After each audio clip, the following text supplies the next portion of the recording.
Merhaba arkadaşlar, kanalıma hoş geldiniz. Bugünkü modelimizi bu güzel ipimizle başlayacağız. İpim şöyle orta kalınlıkta Nako Astra markası da kullanacağım şiş 3 numara. Modelimiz harika, gösterişli, şöyle kabartmalı güzel bir model. İnşallah siz de beğenir, benimle yaparsınız. Yapım aşamalarına geçmeden önce kanalıma abone değilseniz ücretsiz bir şekilde abone olup videolarımı da beğeniyorsanız beğeni yapmayı, yorum yapmayı, beni desteklemeyi unutmayın arkadaşlar. Şimdiden hepinize teşekkürler. Dilerseniz yapım aşamalarına geçelim. İlmeklerimizi alarak başlayalım. Şu şekilde birinci ilmeğimi aldım. Bu model için ilmek sayısı 11 ve 11'in katları artı 2 ilmek olarak yapacağımız örgüye göre ayarlayacağız. Şöyle. Ben lastiksiz başlayacağım. İstediğiniz lastiğin üzerine başlayabilirsiniz bu modeli. İki model üzerinden anlatacağım. Benim toplamda 24 ilmeğe ihtiyacım var. 1, 2, 3, 4, 5, 6, 7, 8, 9, 10, 11 ilmek bir model için. 1, 2, 3, 4, 5, 6, 7, 8, 9, 10, 11 ilmek de ikinci model için sonuna 2 ilmek ekledim. Şu şekilde. Toplamda şişimde 24 ilmeğim var. 24 ilmekle modelimi kurmaya başlıyorum. Kenar ilmeğimi ilk sıra olduğu için düz ördüm. Birinci sıra ön yüzündeyiz. 1 ilmek ters, 4 ilmek düz. Şu şekilde kenar ilmeğinden sonra 1 ters, 4 düz ilmek ördüm. 1 doladım, 1 ilmek düz ördüm. 1 doladım, tekrar 4 ilmek düz ördüm. 1, 2, 3, 4. Bir ilmek ters ördüm. Buraya kadar bir kez modeli kurmuş olduk. Tekrar bir ters ilmek, 4 düz ilmek, 1, 2, 3, 4 düz ilmek ördüm. Bir doladım, bir ilmek düz ördüm. Bir doladım, 4 ilmek düz, 1, 2, 3, 4. Kenarda bir ters ilmek, bir de kenar ilmeğimi ördüm. Birinci sıra ön yüzünde bu şekilde yaptım. İkinci sıra arka yüzündeyim modelin. Kenar ilmeğimi örmeden aldım. Bir düz ilmek kenarda. Devamında 11 ters ilmek örüyoruz. 1, 2, 3, 4, 5, 6, 7, 8, 9, 10, 11 ilmek ters olarak ördüm. 2 düz, ortada 2 düz, 11 ters. 1, 2, 3, 4, 5, 6, 7, 8, 9, 10, 11 ilmek ters ördüm. Kenarda bir düz, bir de kenar ilmeğimi ördüm. Üçüncü sıra ön yüzündeyiz. Kenar ilmeğimi örmeden aldım. Bir ters ilmek. 1, 2, 3, 4 ilmek düz ördüm. Bir doladım.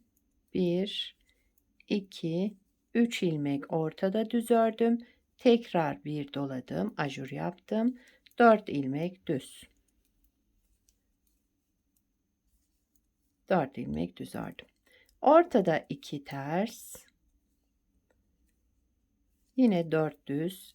Düzlerimizi yine düz olarak örüyorum. Ajurlu kısma gelince önce bir ajur yaptım, doladım. 3 ilmek ortada düzümüz var. Düz olarak örüyoruz. 3 düz. Bir kez doladım. 1, 2, 3, 4 ilmek düz ördüm. Bir ters, bir de kenar ilmeğimi ördüm. Dördüncü sıra arka yüzüne geçtim. Kenar ilmeğimi örmeden aldım. Bir düz, 11 ilmek ters örüyoruz. Yani düzleri düz, tersleri ters örerek devam edelim.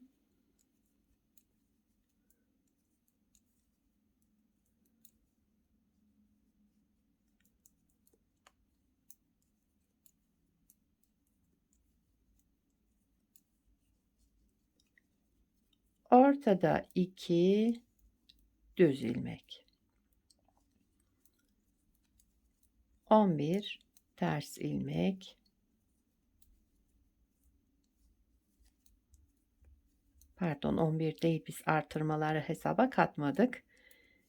Yani 2 düz, diğer kalanların hepsini de ters olarak örüyorum. Kenarda bir düz, bir de kenar ilmeğimi ördüm. 5. sıra ön yüzündeyim. Kenar ilmeğimi örmeden aldım. Bir ilmek ters ördüm kenarda. Diğer 4 ters düz ilmeğimi şu şekilde aldım. Arka taraftan 3 tanesini aldım. Şöyle geçirdim. Önden de bu bir tanesini aldım. Öne taktım.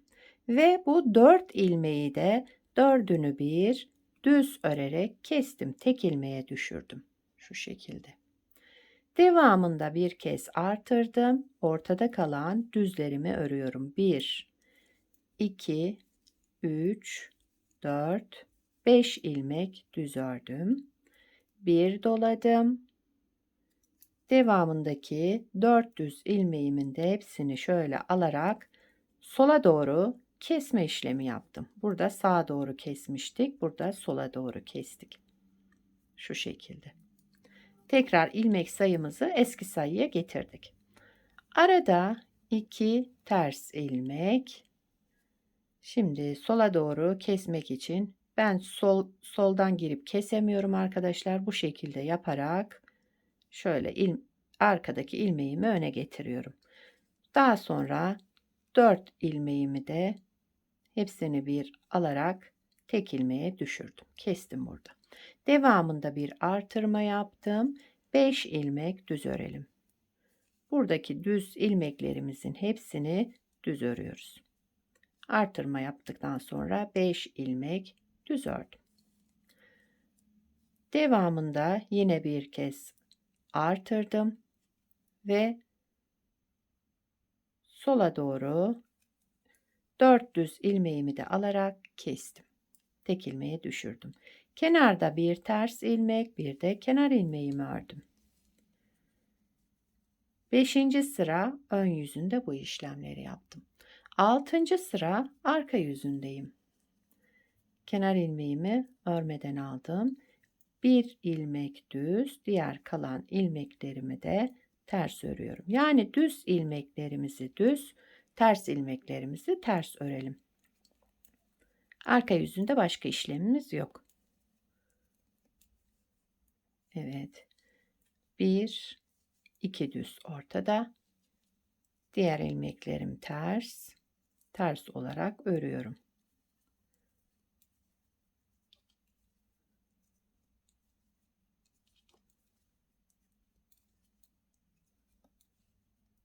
Kenarda bir düz, bir de kenar ilmeğimi ördüm. Modeli bir kez kurmuş olduk. 6 sıradan oluşan şöyle harika bir model. Tabii ki ilerledikçe kendini gösterecek güzel modellerden. Modeli bir kez daha kuralım arkadaşlar. Modelin birinci sıra ön yüzündeyiz.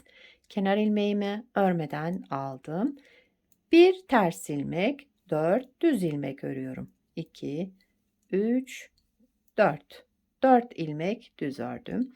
Bir doladım. Şu ortadaki ilmeği düz olarak ördüm. Bir doladım. 4 ilmek tekrar düz ördüm. Ortada 2 tersimiz var. Yine ters olarak ördük. İkinci modeli de bu şekilde kuruyoruz. İkinci modelin birinci sıra.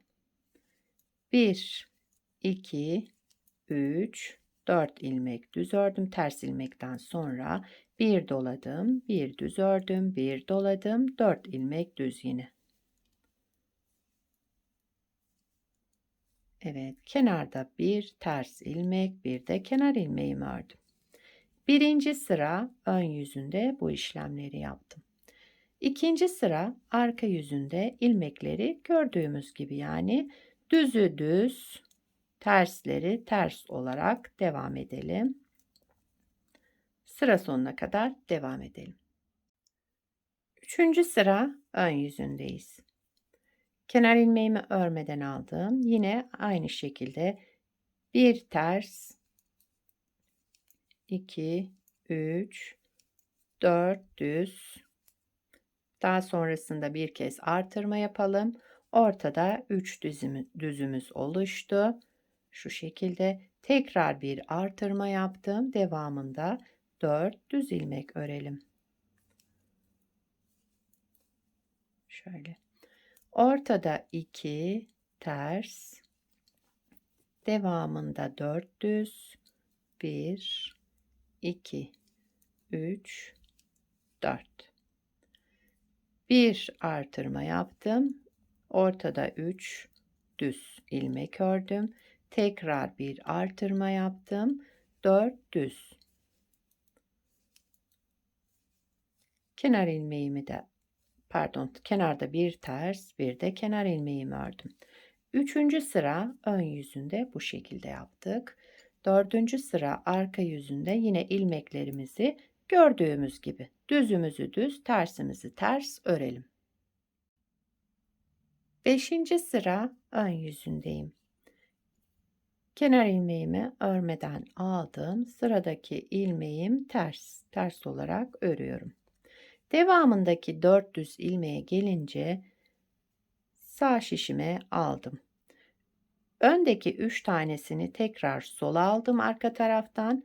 Şu en son düz ilmeğimi de önden alarak tekrar sol şişime taktım ve 4 ilmeğimi de düz örerek tek ilmeğe düşürdüm.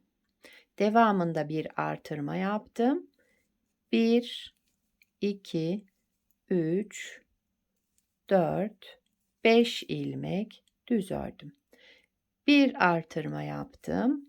Şimdi 4 ilmeği de alarak sola doğru kestim. Tek ilmeğe düşürdüm. Devamında 2 ters ilmek ördüm. Yine sağa doğru kesmek için şu şekilde aldım. Arka taraftan ilk 3 ilmeğimi sol şişime aldım. En son düz ilmeğimi de aldım. Şişimin önüne taktım ön taraftan ve 4 ilmeğimi de düz örerek tek ilmeğe düşürdüm. Bir doladım. 1, 2, 3, 4, 5 ilmek düz ördüm.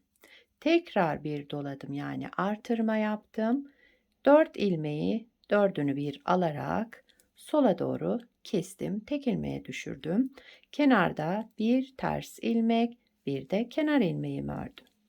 5. sıra arka yüzünde bu işlemleri yaptım. 6. sıra ön yüzünde bu işlemleri yaptık. 6. sıra arka yüzündeyiz şimdi. Kenar ilmeğimi örmeden aldım. Bir düz ilmek ördüm. 1, 2, 3, 4, 5, 6, 7, 8, 9 ilmek ters ördüm. 1, 2 ilmek düz, 1, 2, 3, 4, 5, 6, 7, 8, 9 ilmek ters, bir düz kenarda, bir de kenar ilmeğimi ördüm. Son sırayı da tamamladım. Bu şekilde modeli 2 kez kurmuş olduk arkadaşlar. Bakın şöyle dilimli harika bir model.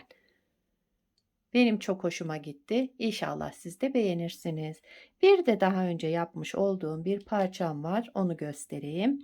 Bunu da daha önce yaptım. Şöyle bunu beraber yaptık. Bakın bunu lastiksiz yaptık. Bunu da şöyle boncuk lastiğin ilk sırasını uyguladım. İlk başlama sırasını 3 kat iple başladım. Şu şekilde kanalımda var arkadaşlar, boncuk lastik diye videosu. Onun ilk başlama sırasını kullandım sadece bu modelde. Bakın modelimiz böyle. Bu lastiğe de bence çok güzel oldu. Şöyle dilim dilim gayet güzel ve gösterişli duruyor. Evet. Modelin arka yüzü de bu şekilde. Şöyle göstereyim. Evet. Bu modelden yelek yapabilirsiniz, hırka yapabilirsiniz. Sadece bordür olarak şöyle alt kısmına, yani lastik kısmına da uygulayabilirsiniz. Diğer üst kısmını düz de örebilirsiniz. Yani şu kadarını altta lastik olarak kullanılabilir. Üst tarafını da düz yaparsanız da güzel bir model çıkmış olur. Sizler de nelerde kullanacaksınız, nasıl kullanacaksınız? Onları da yorumlarda belirtirseniz sevinirim. Evet.